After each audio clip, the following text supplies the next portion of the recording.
Hey everyone, welcome back. We are in our Bible study. We're in Revelation and we're up now to chapter 7.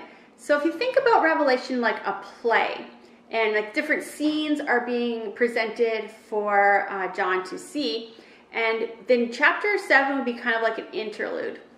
So we saw that in chapter 4, John was taken up into heaven and he saw the throne, and then that's described. So think of that, if you're thinking like a play, you could imagine like he is showing you what the set looks like or what the stage looks like. And then there's a scroll that comes in the next chapter, and they're looking for someone who's worthy to open it. They look around, nobody is worthy. John begins crying. An angel says, "Don't cry, there is one who is worthy." Jesus comes, he's the lamb, he's the lion, he's the root of David. So he comes and he is able to open the seals. Then all the angels around worship him. And then in the next chapter, chapter 6, we see those seals being opened. And then the horses that come out are again representation of things that are to come. So there are prophecies of things that are going to happen here on earth. We have the Antichrist coming. We have massive conflict.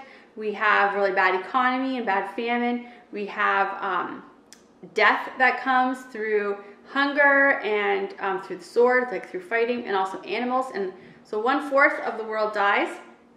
And then we have another seal, which is people who are martyred for their faith, asking God for, when are you going to revenge us?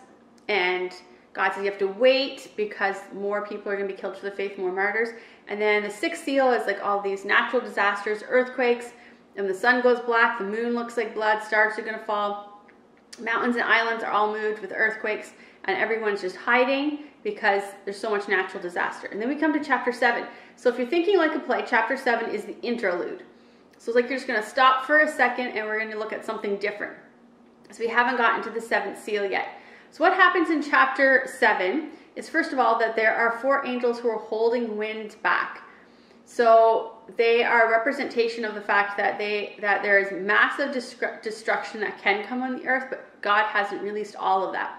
But then we see that Jesus seals 144,000 Jews, and he seals 12,000 from each tribe. And verse 5 till 8 says each of the tribes. So if you just stop for a second and think about something pretty amazing. So the 12 tribes of Israel come from Judah. They are the 12 sons of Judah. So that was all the way back in Genesis. And so that historically, that is like thousands and thousands of years ago. And that little tribe, Jacob and his 12 sons, is still here today. And they're still distinguished amongst which tribe you belong to. Like, that is pretty amazing. That's a miracle in itself. And the fact that the nation of Israel is back now after all those years, and that the Jewish people are there again, is pretty incredible. That in itself, if you stop and think about the miracle that is. But there you see that there's the 12, that each of them are sealed. And after that happens, those who are sealed can't be killed. So the Antichrist is going to try to kill them, but he's not able to kill them. However, a great multitude of people from other nations will be killed. Then, this chapter ends with more worship. Remember I said the book of Revelation is really just an amazing book full of worship. And that is what happens as chapter 7 comes to a close. So it's really easy to read here. It's, how many verses is this?